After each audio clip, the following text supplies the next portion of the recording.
예, 다시 로마서로 왔습니다.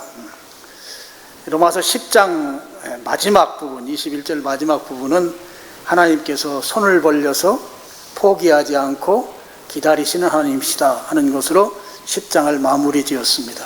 그리고 11장에 와서 그 10장 21절 마지막 절의 그 마지막 표현 그대로 하나님은 이스라엘 민족을 포기하지 않으신다라고 하는 그 기조를 유지해가면서 11장을 시작합니다. 그러니까 지금 이스라엘 민족은 예수 그리스도를 거부한 민족이에요. 그러니까 복음을 거절하고 자기들만 하나님이 특별히 선택한 민족이라고 하는 그 자부심 속에서 율법을 지키기 위해 몸부림치면서 살아왔던 민족. 그런데 그것은 하나님이 보실 때 전혀 하나님의 뜻과는 다른 태도를 보였던 것이죠.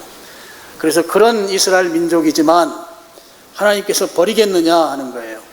그랬을 때 11장 1절 시작할 때, 자, 그러므로 내가 말하노니 하나님이 자기 백성을 버리셨느냐? 복음을 거부하고 예수 그리스도를 거부한 그들이었지만 하나님은 그들을 버리지 않으신다 하는 거죠. 그럴 수 없느니라 이렇게 되어 있습니다. 여러분, 버린다는 것은 뭘 버리는가 하면 쓰레기를 버려요. 그러니까 하나님이 이스라엘 민족을 쓰레기처럼 취급하지 않으시고 결코 그들을 버리지 않는다고 하는 이제 11장 처음 앞구절이 그렇게 표현하고 있습니다. 그러면서 이제 바울이 우리 성경을 기록한 그 특성을 보면 먼저 주제어를 먼저 말하고 어떻게 보면 어떤 정의를 먼저 말하고 그 정의가 생긴 것에 대한 근거들을 이제 뒤이어서 설명합니다.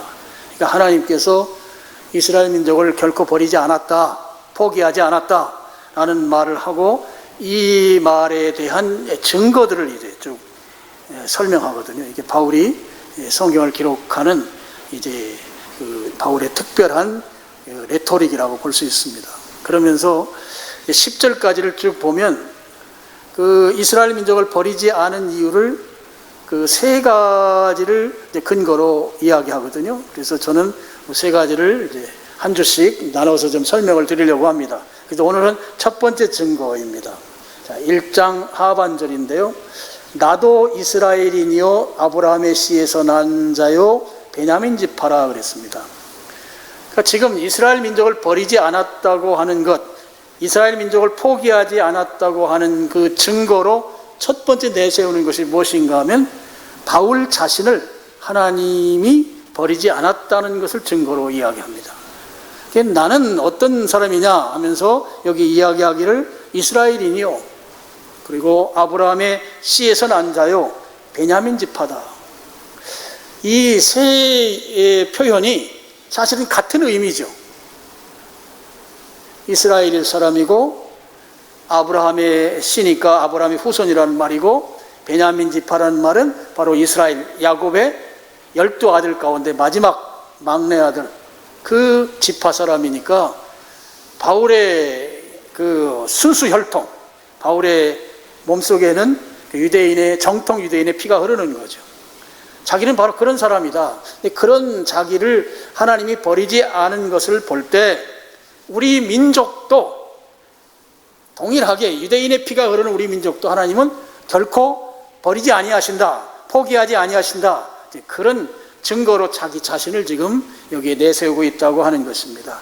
그러면서 이제 2절로 가서 2절 상반절에 하나님이 그 미리 아신 자기 백성을 버리지 아니하셨으니 이렇게 되어 있어요. 내가 유대인인데 유대인인 나를 하나님이 버리지 않으신 것처럼 2절 상반절에 이스라엘 민족 하나님의 백성들도 하나님께서 버리지 않는다. 이렇게 2절 상반절에서 바울이 나를 버리지 않은 것을 증거 삼아서 지금 이스라엘 민족도 버리지 않았다. 내가 유대인인데 동시에 이스라엘 민족도 같은 유대인이고 내 몸속에 유대인의 순수 혈통으로서의 유대인의 피가 흐르는데 동시에 유대인의 피가 흐르는 자기 동족 이스라엘 민족도 하나님이 나를 버리지 않은 것을 볼 때 그들도 버리지 않을 것이다 라고 하는 말씀을 하고 있는 것입니다. 여러분, 이 바울은 과거의 행적을 보면 버림받아 마땅한 사람이죠. 우리가 뭐 바울에 대한 이야기를 많이 들으셨기 때문에 잘 아십니다. 그는 하나님께서 원하지 않는 일, 또 하나님이 속상할 일, 하나님이 미워할 만한 일을 골라서 했던 사람이죠. 그러니까 예수님 믿는 사람들, 교회를 박해하는데 아주 앞장섰던 그런 사람이에요. 그런 사람을 하나님께서 다메섹에 역시 그걸 자기의 사명으로 알고 정통 유대교를 따르지 않는, 당시엔 정통 유대교인으로서의 바리새인이었기 때문에 그 정통 유대교를 훼손한다고 믿었던 예수님을 믿는 사람들을 어떻게 해서든지 박해하고 믿지 않게 만들려고 하는 일을 위해서 유대의 지경을 넘어서 다른 나라, 바로 다메섹으로 가다가 부활하신 예수님을 만납니다. 예수님이 만나주신 것이죠. 그때 이름은 이제 사울이라고 부르는, 유대인의 정통 이름이 사울이고 바울은 이제 헬라식 이름이죠. 그러니까 이 바울을 부활하신 예수님이 만나주셨단 말이에요. 예수님을 만났다는 것은 요즘 우리가 하는 말로 하면 바로 구원받았다는 것이에요.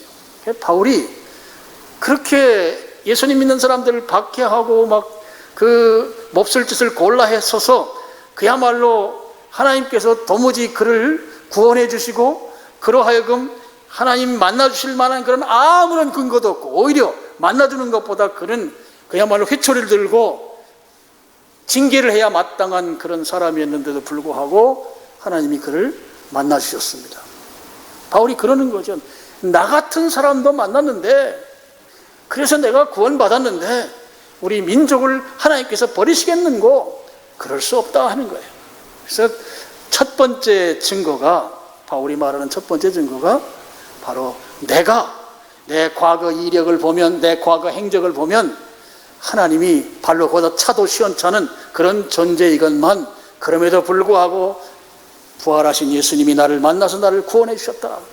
그런데 우리 민족인들 그냥 버리겠느냐? 그럴 수 없다고 하는 첫 번째 증거로 자기 자신을 소개하고 있다 하는 것입니다. 자, 2절 상반절까지만 오늘 볼 건데요. 제가 오늘 이렇게 짤막한 내용을 오늘 한 주 설교로 여러분에게 말씀을 드리는 것은 2절 상반절이 좀 우리가 살펴봐야 될 내용이 있어서입니다. 하나님이 그 미리 아신 자기 백성을 버리지 아니하셨나니, 이렇게 되어 있어요.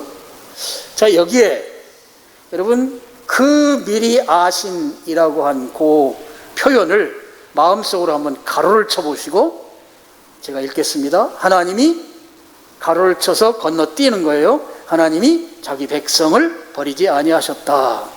여러분, 의미를 파악하는데 이 내용이 없어도 여러분 아무런 어려움이 없습니다. 그러면 왜 여기에 미리 알다, 미리 아신다고 하는 표현을 여기에 첨가시켰을까? 이걸 좀 우리가 살펴보자 하는 것이에요. 보통 이렇게 미리 아신 자기 백성이 있으니까 미리 안다고 하는 것이 뒤에 나오는 자기 백성의 어떤 수식어죠. 우리 문법에서, 국어 문법에서 수식어라고 하는 것은 그 내용을 보다 명확히 하기 위해서 사용하는 그런 문장 기술 방법입니다. 내용을 보다 명확히 한다는 차원이죠. 그런 차원에서 보면 이 미리 안다고 하는 것은 이 구원받을 대상, 하나님이 선택할 대상을 명확하게 하기 위해서 지금 이 부분을 이 문장 안에 첨가시켰다는 것이에요. 미리 아는이라고 하는 이 수식어가 붙음으로 인해서 어떤 의미가 있어요? 명확하게 한다고 했잖아요. 그러면 미리 아신 자기 백성이 아닌, 그러니까 미리 알지 않은 백성도 있다라고 하는 것을 표현한 것이죠. 의미를 명확히 한다는 차원에서 하나님이 미리 아신 백성이, 여러분, 전 유대인, 몸속에 유대인의 피가 흐르는 모든 유대인을 다 구원하지 않는다는 의미가 있는 거예요. 지금 이 말은 미리 안다고 하는 백성이 있는 반면에 명확한 차원에서 미리 알지 않은 그런 백성도 있다. 그런 의미가 있다는 말입니다. 그래서 유대인일지라도 구원받지 못하는 유대인이 있다는 것이에요. 모든 유대인이 다 구원받는 게 아니고 유대인이라 할지라도 구원받지 못하는 유대인이 있다. 그 차원에서 여기 미리 아신이라는 표현을 여기에 사용하고 있다 하는 것입니다. 자, 그러면 여기서 이제 중요한 우리의 이제 질문이 하나가 또 나와요. 자, 그러면 하나님께서 미리 아신 백성은 도대체 누구냐 하는 거예요. 하나님께서 미리 아신 백성이라고 표현한 그 한정시키는 뜻을 명확히 한다고 했을 때, 그럼 구원하지 않는 백성도 있고 구원하는 백성도 있다고 할 때 그 구원하는 백성은 도대체 누구인가 하는 것입니다. 자, 오늘 2장 2절 그 상반절이 굉장히 중요한데요. 자, 여기에 이제 우리가 이 질문을 이제 답하기 위해서 2절 상반절을 우리가 자세히 살펴봐야 돼요. 여기에 보면 2절에 하나님이 나오시죠. 그리고 자기 백성 할 때 백성이 나와요. 두 인격체가 등장합니다. 두 인격체가 등장하고, 자, 거기에 이제 미리 안다라고 하는 말이 그 두 인격체 사이에 있어요. 가운데 있어요. 자, 그러면 이 미리 안다고 하는 수식어가, 자, 하나님이 계시고 백성이 있습니다. 그럼 이 둘 중에 어느 쪽에 더 무게 중심이 가 있느냐에 따라서 이 구원을 보는 관점이 크게 나뉩니다. 미리 안다고 하는 것이 하나님 쪽에 더 기울어 있는가, 무게중심이 말이에요. 아니면 백성 쪽에 더 무게중심이 기울어 있는가, 이 두 차이가 구원을 보는 관점을 완전히 다르게 한다 하는 것입니다. 그래서 미리 아신다고 하는 것을, 자, 우리 이게 하나님이 주어잖아요. 주어인 하나님 쪽에 더 무게중심이 가 있다, 그쪽에 더 기울어 있다, 이렇게 보는 사람들이 있습니다. 제가 일부 예배 때 말로만 설명했더니 못 알아듣더라고요. 그래서 제가 제 탓을 했어요. 제가 설명을 잘 해내는 능력이 없어서 그렇다. 그래서 일부 예배 끝나고 목양실에 올라가 가지고 도표를 만들었어요. 2개를. 조금이라도 2부 예배 때는 여러분이 이해를 돕기 위해서. 자, 한번 올려주세요. 자, 그냥 쳐다보세요. 제가 설명을 하겠습니다. 자, 이 예정이라고 하는 표현이 나오는데요. 이 예정은 하나님 쪽에, 미리 안다고 하는 것이 하나님 쪽에 더 무게중심이 가 있는 경우에 예정이라는 표현을 씁니다. 이때 강조하는 것은 하나님의 절대 주권을 강조해요. 하나님 쪽에 기울었으니까 하나님 절대 주권, 하나님의 절대 주권과 아울러서 은혜를 강조합니다. 은혜. 그래서 하나님께서 절대 주권이기 때문에 하나님 마음대로 구원받을 자를 결정했다 하는 거예요. 여기에 사람으로서는 어떤 역할도 없습니다. 사람은 아무 역할도 없어요. 이걸 이제 예정이라고 하고, 여기에서 나온 교파가 이제 개혁주의라고 하는, 유럽에 가면 개혁주의 교단들이 있어요. 그리고 우리나라는 유명한 장로교단이 있고, 이래서 이걸 이제 칼빈주의라고도 말합니다. 자, 이런 한 가지 주장이 있습니다. 자, 어느 쪽으로 기울은 거예요? 미리 안다는 것이 하나님 쪽으로 무게중심이 있다. 그럼 이번에는 그 반대로 백성, 사람 쪽으로 이 무게중심이 기울어져 있을 때 그렇게 보는 사람들이 있죠. 그 사람들은 어떻게 말하는가 하면, 하나님께서 예수님을 믿을 사람을, 또는 예수님을 믿지 않을 사람을 하나님이 미리 아신다는 거예요. 미리 아시고 예수님을 믿을 사람들을 하나님이 구원하신다 하는 이런 주장이에요. 그래서 강조하는 것은 우리 인간이 가진 자유의지를 강조합니다. 그리고 믿음을 강조해요. 사람 쪽이니까 이 사람 쪽에서 뭔가 해야 되는 거예요. 내가 가진 의지로 믿는 것이 강조된다 하는 거예요. 그래서 이것을 예지론이라 하고, 여기서 나온 교파가 이제 감리교, 또 감리교에서 이렇게 뭐 분화됐다고 볼 수 있는 뭐 성결교, 순복음, 뭐 구세군 이런 데들입니다. 이걸 알미니안주의라고 부릅니다. 자, 우리 11장 2절 상반절에서 우리의 구원이 하나님의 주권적 선택이냐, 아니면 우리 인간의 자유의지에 의한 믿음이냐, 미리 아는 것이 하나님 쪽으로 강조점이 옮겨가 있는가 아니면 사람 쪽으로 옮겨가 있는가에 따라서 이 두 가지 견해가 나오는데, 이로 인해서 입장 차이가 생긴 것이고, 그 입장 차이가 오늘날 교단이라고 하는 것을 만들었는데, 우리나라에서는 감리교와 장로교가 대표적으로 이 기울기에 따라서 생긴 교단입니다.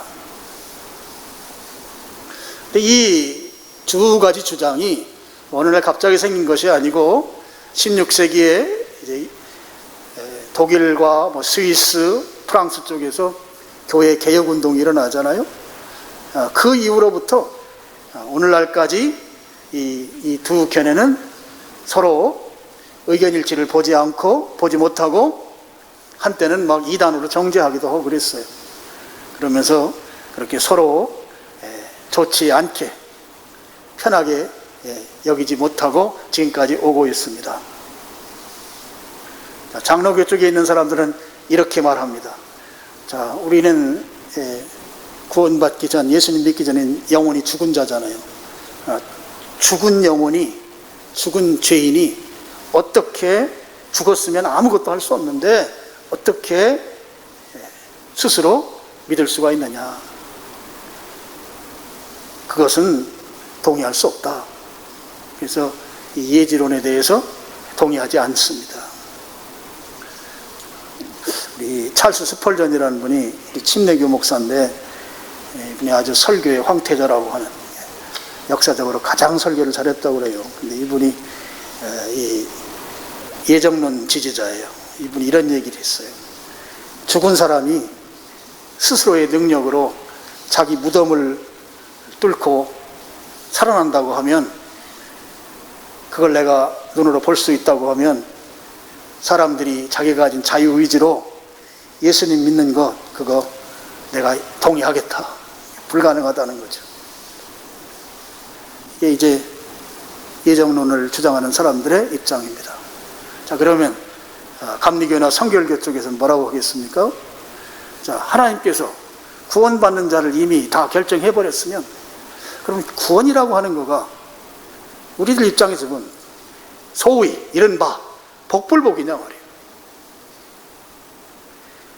내가 아무것도 어떻게 할 수 있는 게 없다면 그럼 그야말로 이게 운명론이죠. 운이냐 아니까 운이냐. 그리고 내가 열심히 교회 나오고 열심히 헌금 생활하고 그야말로 이 더운 여름에 이렇게 고생하면서 예배당에 왔는데, 내가 만약에 구원받지 못하는 것으로 하나님이 결정해버렸다고 하면 이 얼마나 억울하고 그야말로 하나님은 불공평하냐, 이렇게 이제 따져 들어가는 것이죠. 그 중에 가장 센 것 중에 하나가 이거 있습니다. 하나님께서 구원받을 사람을 하나님이 스스로 다 알아서 결정해버렸다고 하면, 그러면 전도는 왜 하냐 이거예요. 전도할 필요가 없지 않느냐. 제 얘기가 아니고 그렇게 얘기하는 역사적인 이야기들이 있어요. 전도 정말 어려운데 거기 그 교단 어디라고? 장로교라고? 짐 싸들고 다음 주에 장로교로 가면 돼요? 안 돼요? 안 되죠? 장로교로 갈 거면 저를 밟고 가세요. 제가 저 앞에서 엎드려 있을 테니까. 그런데 성경에는 복음을 전하라고 했거든요. 성경에는 이렇게 복음을 전하라는 말씀이 나왔는데 너희들 주장대로 하면 그럼 전도 안 해도 되는 거 아니냐.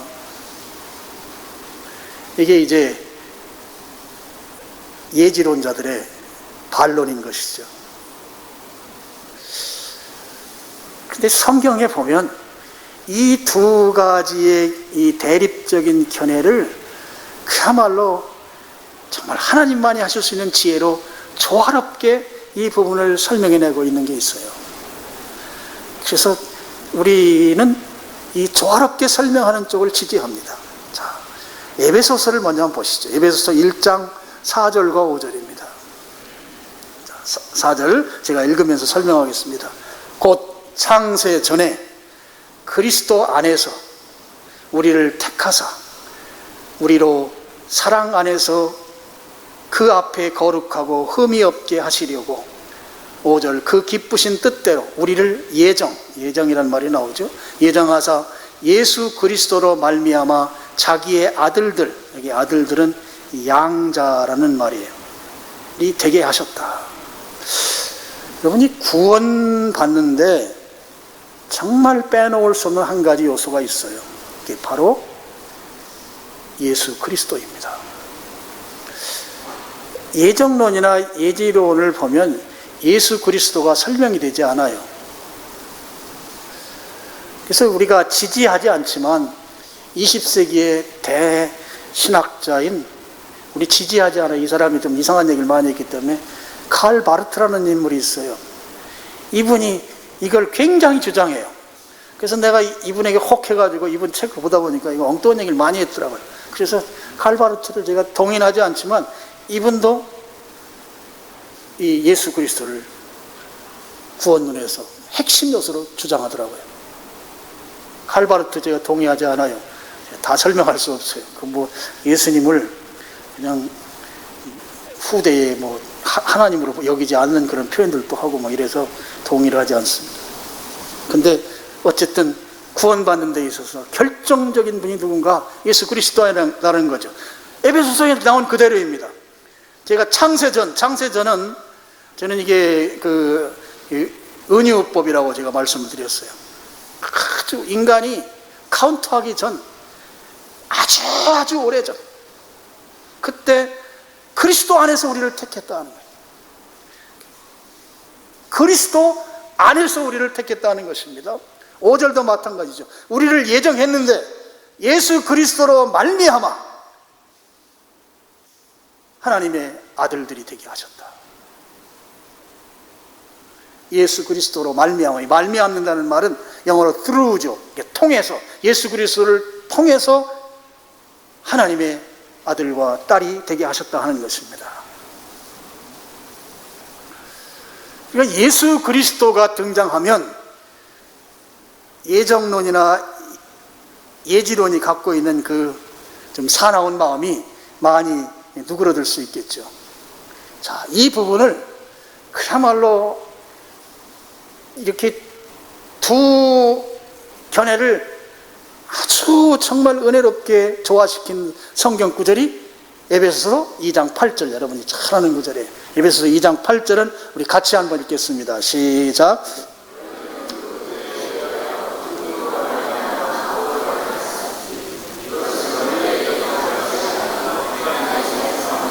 여기에 보면 그 은혜에 의하여, 아까 은혜가 예정론에서 강조되는 거잖아요. 하나님의 은혜죠. 그 은혜에 의하여, 그 다음에 믿음으로 말미암아. 믿음은 어디에서 강조하는 거예요? 예지론에서 강조하는 거예요. 이 둘이 합쳐졌을 때 구원을 받는 거예요. 나는 에베소 2장 8절이 너무너무 감사하고 좋아요.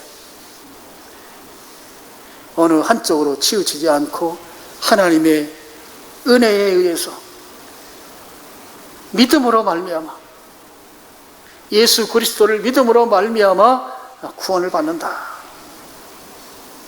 자, 그러면 아까 제가 말씀드린 대로, 자, 2절에서 미리 아신 자기 백성, 미리 아신 하나님의 백성은 누가 되는가요? 바로 예수 그리스도 안에 있는 자입니다. 예수님 안에 있는 사람들, 이 사람들은 바로 어떤 사람들인가 하면 이 소속되어 있는, 예수님께 소속된 사람들을 말하는 거예요. 우리 이제 성경에는 시민권이라고 나오는데요, 바로 국적을, 예수님이 계신 국적을 취득한 자들을 말하는 거죠. 예수님께 소속된 자. 그래서 여러분, 유대인이든지 이방인이든지 오늘 우리들이든지 예수님께 소속되기만 하면 그는 하나님의 백성이 되는 것입니다. 그럼 예수님이 그야말로 어마무시한 분이시잖아요. 대단한 분이시잖아요. 예수님께서 어떻게 하셨기 때문에 우리를 하나님의 백성을 만들 수 있는 그런 능력자이신가? 갈라디아서 4장 4절과 5절입니다. 여기는 제가 읽으면서 설명하겠습니다. 때가 참에 하나님이 그 아들, 바로 예수님이죠. 예수님을 보내사 여자에게서 나게 하시고, 여자에게서 나게 하셨다는 말은 죄가 없이 태어나게 하셨다는 거죠. 죄 없는 분으로 그렇게 태어나셔서 어디에서 사셨나? 율법 아래에서 사셨어요. 율법 아래라는 말은 죄 가운데, 죄 아래에서 사시게 하셨다는 말이에요.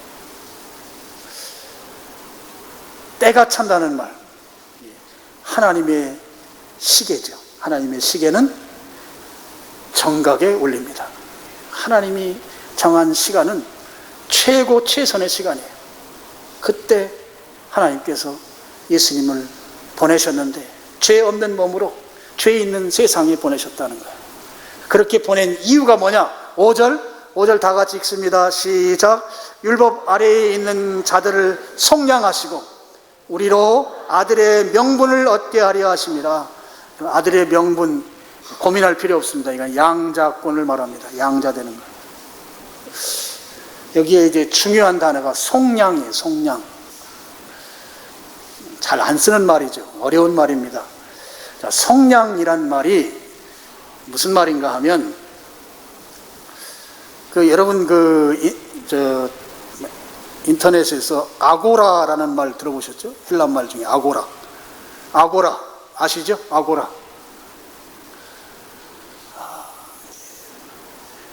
대답 않기로 결정하고 오셨군요. 좀 알면 고개라도 조금 끄덕거려 주시면 좋은데 다 아시잖아요. 아고라. 이 아고라라는 말이 있어요. 아고라라는 말이 번역하면 마켓이라는 말이에요. 시장이라는 말이에요. 시장. 여러분이 속량이라는 말이 헬라 말로 아고라라는 용어가 들어가요. 엑사고라 그래요. 엑사고라 이렇게 말해요. 엑사고라. 엑스라는 말은 무슨 말인가 하면 어디에서부터 밖으로라는 뜻이에요. 그러니까 시장에서 밖으로 끄집어냈다는 거예요. 이게 속량이라는 말이에요. 자, 이 얘기는 고대 로마 제국 시대에는 노예 시장이 있었습니다. 노예 시장. 그래서 노예들이 자기의 값이 매겨져서 그 자기의 값을 목걸이하고 앞에다가 나는 몇 달란트짜리, 나는 몇 고드란트짜리 이렇게 자기 값이 매겨져서 시장에 나오죠. 그러면 이제 일반 자유인들이 와서 자기 집에 이 노예를 그 값주고 사다가 자기 집에서 이제 노예를 부려먹으면 돼요. 부려먹기 위해서는 그 노예에게 이제 표시를 하죠.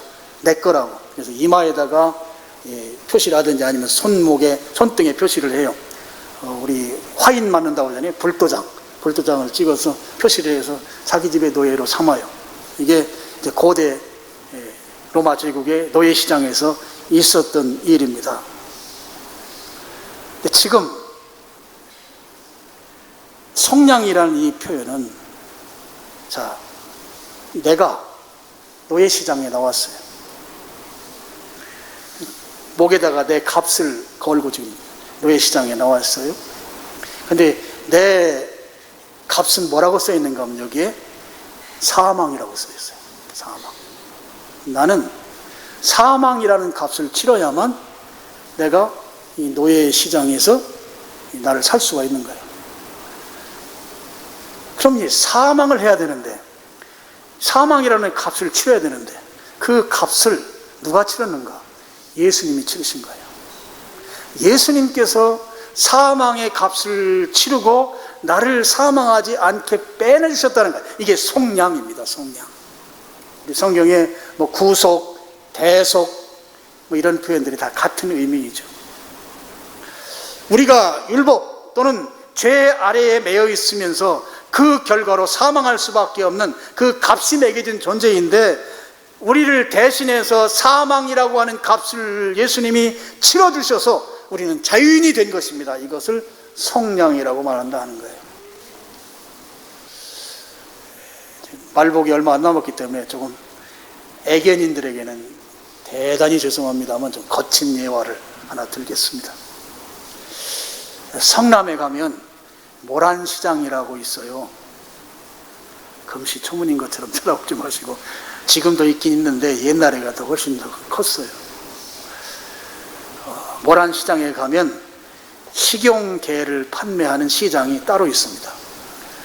제가 듣기에 전국에서 제일 큰 식용개를 파는 시장이 바로 모란시장이래요. 그 시장에 가면 살아있는 개가 한 마리씩 이렇게 가게마다 이렇게 있습니다. 여러 마리들이. 그럼 이제 그 개들이 전부 다 가격이 있죠. 가격 얼마짜리. 크면 조금 비쌀 거고 적으면 좀 쌀 거고. 근데 이 극우 시장에 나온 개들의 운명은 다 정해져 있어요. 우리 애기님들 개를 사랑하시는 분들한테는 목사를 미워할 것 같은데 그냥 옛날 이야기니까.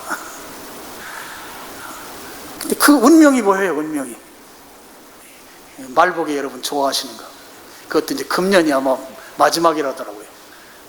금년까지만 여러분이 드릴 수 있고 못 드신데, 하여튼 그거 이제 운명이 다 정해졌다고. 그래서 그 살아있는 개를 흥정해가지고 한 마리를 사면 그 개를 그 시장 안에서 잡아가지고 먹기 좋도록 딱 해서 아이스박스에 딱 넣어가지고 차에다 딱 실어줘요. 제가 왜 이거 잘하냐고요? 옛날에 저 개척교회 할 때 거기 가서 사다가 교인들하고 포천에 가서 끓여서 먹었던 적이 있어요. 그래서 잘하고요. 오늘 목사님하고, 목사님 생각하면 밥을 못 먹겠다고 하시는 분이 혹시 계실지 모르겠는데, 그래서 복이어서 제가 얘기하는 거예요. 복, 말복이어서. 자, 그런데요, 그 개를 판매하는 시장에 가서 개 가격이 있잖아요. 값을 주고 그 개를 사서, 그 개를 잡는 게 아니에요. 잡지 않고 그 개를 살려서 집으로 데려와서 집에서 다시 그 개를 키우는 겁니다. 이것이 바로 속량이에요. 속량. 여러분, 우리는 고대 로마 시대로 따지면 노예 1, 노예 2, 노예 3, 노예 4, 노예 5, 목에다가 전부 다 사망이라고 하는 가격표를 붙들고 시장에 나와 있는 존재와 같아요. 그런데 예수님께서 사망이 아닌 다른 방법으로는 저 노예를 살 수가 없어. 예수님이 사망해 주신 거예요. 사망이라고 하는 값을 치러주신 거예요. 그래서 우리는 살아났어요. 우리는 죽지 않아도 되는 것이에요. 이것이 바로 속량입니다. 율법 아래에 있는 자들을 속량하시고 우리를 아들로 딸로 삼아주시기 위해서 예수님이 내 대신 내 값으로 죽어주셨단 말이에요. 여러분, 이 죽음이 심장이 멎는 죽음 차원이 아닙니다. 이 죽음은 둘째 사망이라고 하는 지옥 형벌을 말하는 것이죠. 여러분, 하나님께서 우리를 버리지 않으셨습니다. 우리를 포기하지 않으셨습니다. 그 포기하지 않은 가장 확실한 근거가 뭔가 하면 예수님이 내 사망 값을 치르셨다고 하는 이 확실한 증거, 이것이 바로 나를 포기하지 않고 나를 사랑하시고 나를 버리지 않았다고 하는 증거라고 하는 것이죠. 여러분, 하나님은 우리를 지옥 보내지 않으려고 하나님의 모든 것을 거신 거예요. 우리가 믿는 하나님은 그런 하나님이십니다. 하나님의 모든 것을 다 거셨어요. 우리가 지옥 가지 않도록, 사망하지 않게 하기 위해서 할 수 있는 모든 것을 다 거셨습니다. 속량해 주셨다고요. 그래서 오늘 여러분은 예수님께서 나를 속량해 주셨다고 하는 이 사실을 믿으시기를 축원합니다. 확실하게 믿으시길 바랍니다. 그래서 이 하나님의 그 크고도 위대한 우리를 향한 구원 계획, 우리를 사랑하시고 우리를 결코 포기하지 않으시고, 그래서 예수님을 사망시키셔서 우리로 하여금 결코 지옥에 가서는 안 된다고 하는 그 주님의 그 마음이 여러분들에게 이 시간 100분의 1, 10,000분의 1이라도 전달돼서 그 하나님의 마음을 우리가 깨닫는다고 하면 우리는 어떻게 살아야 되겠습니까? 하나님께 감사함으로 살아야 돼요. 나같이 불초한 것을 구원해 주셨다. 그 하나님의 은혜에 감사하고, 그리고 하나님께서 나를 사망 노예의 자리에서 꺼내서 자유인 되게 해주셨으니 이제 우리는 자유를 누리는 것입니다. 그리스도인에겐 자유가 있어요. 자유. 그래서 무당집에 가서 점 보고 스트레스 받지 마시라고. 또 어디 뭐 핸드폰에도 뭐 그런 게 다 있다더라고. 요즘은 뭐 상담도 한다더라고, 이거 무당들하고. 그러면 막 돈이 막 뚝뚝 떨어지는데, 어떤 분이 상담하는데 막 돈을 더 내야만 또 중요한 얘기를 해주고, 그래서 막 거기에서 사람 돈 내게 하려고 막 애를 쓴다더라고. 우리 교인들은 그런 분 한 분도 안 계시죠? 아멘? 거기다가 돈 내그는 주님께 헌금하세요. 왜 거기다 돈 내? 우리는 자유해요. 이사하는 날짜, 뭐 이사가 이렇게 꼬리에 꼬리를 물고 이사하기 때문에 뭐 길일이라고 해서 어쩔 수 없는 경우를 빼고는 그것 때문에도 스트레스 절대 받으면 안 됩니다. 우리는 자유해요. 하나님이 그렇게 째째한 하나님이 아니시라고요. 정말 믿으시기를 축원합니다. 우리가 믿는 하나님이 얼마나 크신 하나님이시냐고. 그래서 우리는, 제가 자주 말씀드리지만, 당당하게 살아야 돼요. 당당하게. 활기차게 살아야 돼요. 활기차게. 그런 말 있잖아요. 내가 돈이 없지 가오가 없냐고. 일부 예배 때 한번 따라 해봤거든요. 그거 괜찮더라고. 내가 돈이 없지 가오가 없냐. 시작.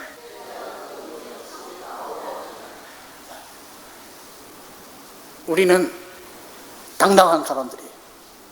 왜요? 하나님이 내 아버지시니까. 제가 지난주에 말했잖아요. 재물도 하나님이 우리에게 유통해 주실 거예요. 너무 스트레스 받지 말자고요. 때가 참에 하나님의 시계는 정각에 울리니 하나님의 시계가 울렸다 하면 게임 아웃. 우리는 승리자예요. 할렐루야. 그래서 여러분 당당하고 활기차게 그리스도인의 삶을 사는 여러분 되시기를 주님의 이름으로 축원합니다. 네, 기도하겠습니다. 아버지 하나님 감사합니다.